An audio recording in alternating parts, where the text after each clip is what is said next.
मैं आईएएस नहीं बन पाया, मैं बड़ी जॉब नहीं ले पाया, मैं मकान नहीं बनवा पाया, मैं बाहर घूमने नहीं जा पाया। ऐसे बहुत से सपने होते हैं अपने, जो उम्र के बढ़ते बढ़ते हमारे टूटने लगते हैं। तो क्या कारण होता है कि हमारे सपने पूरे नहीं हो पाते? तो नमस्कार मित्रों, आपके अपने YouTube चैनल अखिल ज्योतिष में आपका स्वागत है। आज हम देखेंगे हमारी कुंडली में ऐसे कौन से ग्रह पाए जाते हैं, ऐसे कौन से योग होते हैं जो हमारी महत्वाकांक्षाओं को, जो हमारी इच्छाओं को, जो हमारे सपनों को पूरा करने में मदद करते हैं। तो चलिए चलते हैं। यह हमारी लग्न कुंडली है, इसको कहते हैं लग्न कुंडली। लग्न कुंडली है हमारी, क्या है? लग्न कुंडली। लग्न कुंडली है और इन पे हमारे ग्रह बैठे होते हैं, ये भाव होते हैं। इन खंडों को हम क्या कहते हैं? भाव कहते हैं या घर कहते हैं। तो सब पर गिनती भी लिखी रहती है। मान लीजिए आपके में कुछ अलग लिखा होगा, हम यहाँ पे गिनती दे देते हैं सीरियल क्रम में, 1 2 3 4 5 6 7 8 9 10 11 12।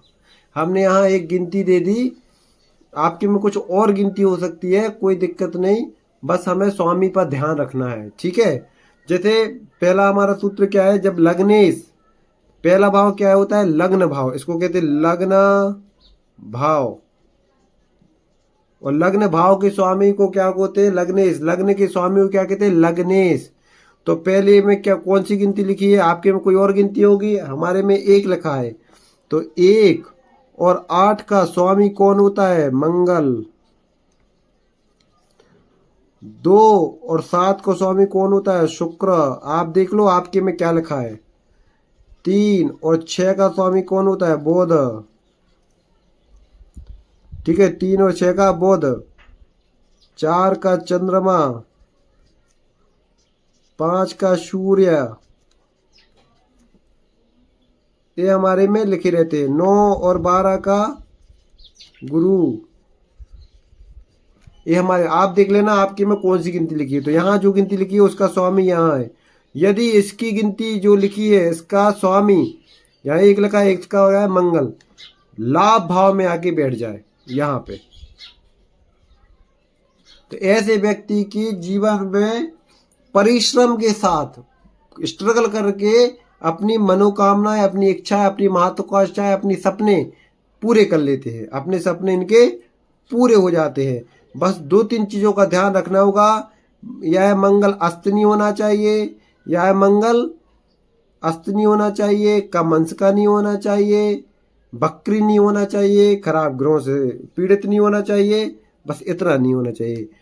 हो सके तो यह चीज को आप अपनी कुंडली में जरूर देखें कि लगने से आपका कहाँ बैठा है, ठीक है। ये हो गया। अब अगला देखें हम दूसरा सूत्र। एक सूत्र ये हो गया, दूसरा सूत्र देखें। लगने इसका होगा, दूसरा सूत्र देखें। यदि आपका धनेश, दूसरा स्थान धनेश होता है, धन का स्थान होता है धनेश, दूसरा स्थान का स्वामी यदि लाभ भाव में बैठ जाए, ये लाभ भाव है, लाभ भाव में बैठ जाए, तो दूसरे स्थान में कौन सी गिनती लिखी है? 2। आपके में कुछ और लिखी होगी, देख लेना आपका स्वामी कौन है। धनेश स्वामी हमारा इस कुंडली का कौन है? शुक्र। शुक्र यदि यहाँ बैठ जाए, ये शुभ ग्रह कहलाते हैं। तो डेफिनेटली आप धन के माध्यम से अपने सपने पूरे करेंगे, ठीक है। आप धन के माध्यम से अपने पूरे सपने करेंगे, आपके कुटुंबी भी इसमें सहयोगी होंगे, ठीक है। बस क्या देखना है? शुक्र किसका नहीं होना चाहिए? अस्त नहीं होना चाहिए, बकरी नहीं होना चाहिए, कम अंश का नहीं होना चाहिए।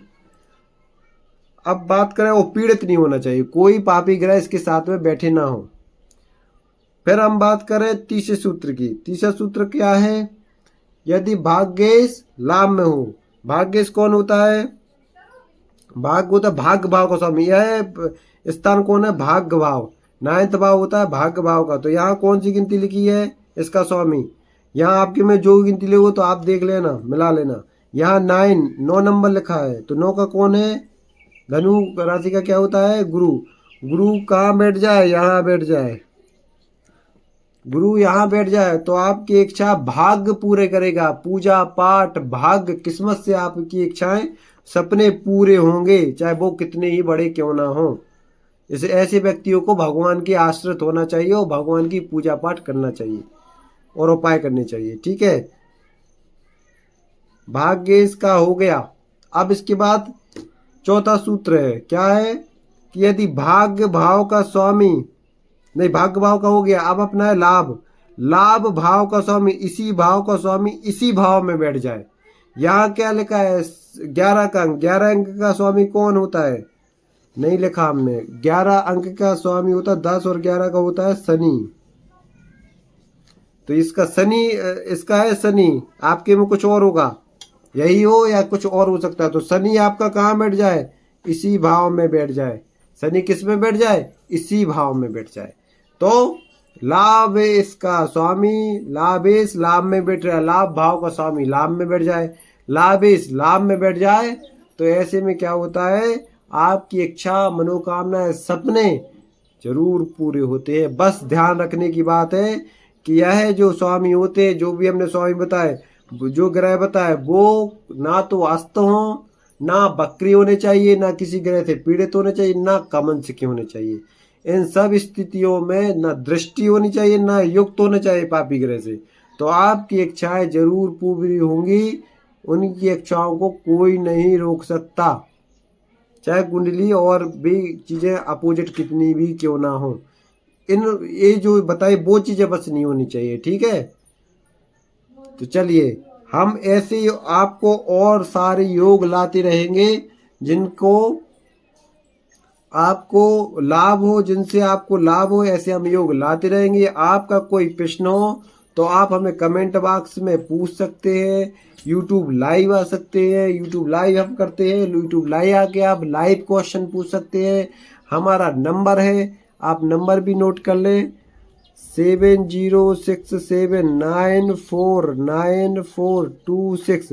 इस पे आप पर्सनल अपॉइंटमेंट भी लेकर बात कर सकते हैं, पर्सनल अपॉइंटमेंट लेकर भी आप बात कर सकते हैं। ठीक है, तो चलिए आज के लिए इतना है, हम फिर एक नया वीडियो आपको लाएंगे। धन्यवाद।